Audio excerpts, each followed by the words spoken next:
नमस्कार मित्रांनो, नेहमीप्रमाणेच कायदेशीर माहिती देणाऱ्या माझ्या या यूट्यूब चॅनलमध्ये तुमचं स्वागत.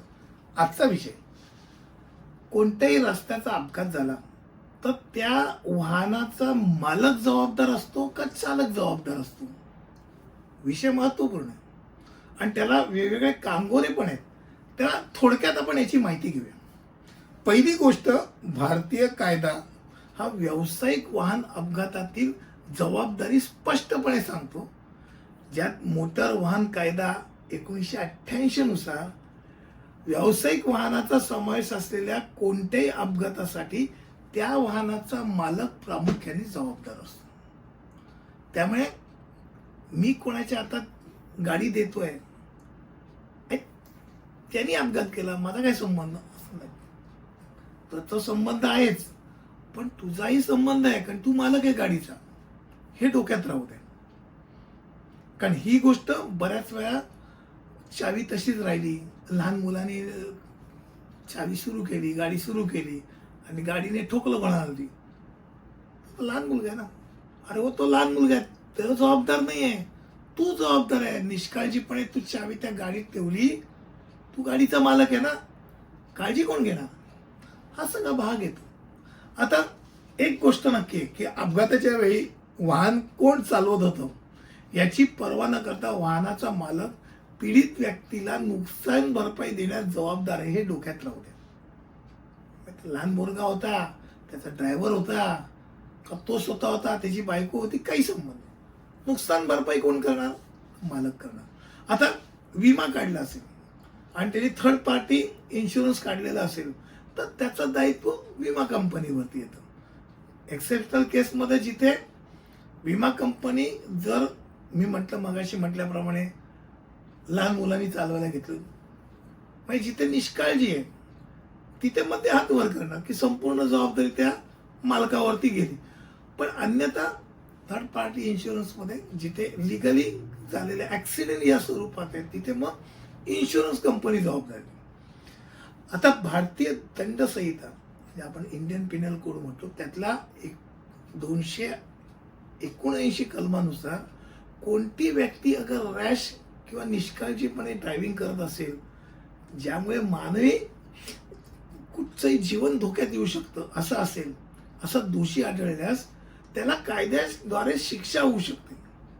आणि भारतीय कायद्यानुसार अशाला 6 महिन्यापर्यंत तुरुंगवास किंवा 1000 दंड किंवा या दोन्ही शिक्षा होऊ शकतात. आता दुसरा भाग असा की शेवटी ऍक्सिडेंट झाल्यानंतर काय घटना घडते त्याच्यावरती ती ग्रॅव्हिटी वाढत जाते, ही डोक्यात राहू दे. माणूस मेला तर त्याचं 100% कुठे खर्चटलं तर त्याची शिक्षा कमी असणार किंवा तेवढा तो दोषी कमी असणार. सिव्हिल भाग असेल, क्रिमिनल भाग जातो. पण जिथे इंजरी होते, ग्रीवियस इंजरी होते, माणूस मरतो, तर ते क्रिमिनल साईडला पण जातं, हे डोक्यात राहू द्या. उत्तरदायित्वाचं वाहन ते ज्याचा मालक, जो मालक आहे त्याच्यावरती, हे डोक्यात राहू द्या. आता माझी चूक नाहीये आणि अशा वेळेला त्या कारने ऍक्सिडेंट झालेला आहे, तुमच्या कारला कोणी धक्का मारलाय का तुमच्या कुठच्या तरी कारणामुळे समोरच्या गाडीला धक्का लागलाय असं तुम्हाला वाटतं, अशा वेळेला काय करायला पाहिजे? पहिली गोष्ट म्हणजे शांत डोकं ठेवायला. Don't be desperate. शिव्या घालून काही नाही होणार, आणखीन कुठली तरी मारामारी होईल, गाडी राहिली दूर, वेगळं काहीतरी प्रकरण घडेल, हे डोक्यात राहू दे. क्रमांक 2, शक्य तेवढी माहिती गोळा करा. कुठे काय झालं, काय नाही झालं, कशामुळे ही घटना घडली, काय घडली, कोण होता मध्ये आला, कोणाच्यामुळे हे झालं, माहिती गोळा करा. नंतर ती मिळत नाही. जर तुमचा अपराध असेल, चूक असेल, तर ती पहिल्यांदा तुम्ही आत्ताच कबूल करून टाकली, माहिती नाही, माझी चूक झाली, विषय संपवायचा म्हणून, तर ती गडबड आहे. मग नंतर तुम्ही नाही सांगू की समोरच्याची चूक आहे, हेही डोक्यात राहू दे. सॉरी म्हणायला अडचण काही नसते, पण माझी चूक आहे असं एकदा तुम्ही कबूल केल्यानंतर मग तुझी चूक होती हे म्हणता येणार नाही, हे डोक्यात राहू दे. शक्य तेवढ्या लवकर तुम्ही पोलिसांशी संपर्क साधा. कारण बहुतेक वेळा ऍक्सिडेंट नंतर, ट्रकच्या ऍक्सिडेंटमध्ये तर ट्रकचा ड्रायव्हर पळूनच जातो. कारण त्यात बऱ्याच वेळा असं की हेवी व्हेकल असतो ना, ऍक्सिडेंट झाला की त्या ट्रकवाल्याला खात्री असते चूक कोणाची असो, चूक त्याचीच समजून पब्लिक त्याला मारतो, मग तो पळून जातो. वाईट गोष्ट आहे. पण त्यामुळे डोकं शांत राहणं, पोलिसांना संपर्क राहणं हा महत्वाचा आहे. आणि सर्वात शेवटी अपघात झाल्यानंतर घरी जा, व्यवस्थित या कागदावरती किंवा डायरीमध्ये लिहून काढा तपशील, जे काय घडलं काय घडलं.